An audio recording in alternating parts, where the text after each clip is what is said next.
That's my Duramax. Then I got a Ford Explorer for my wife. She likes to explore things.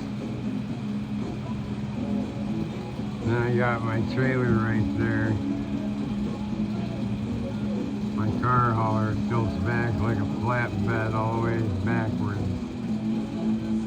That's a nice little hookup. And then I got my damn lift.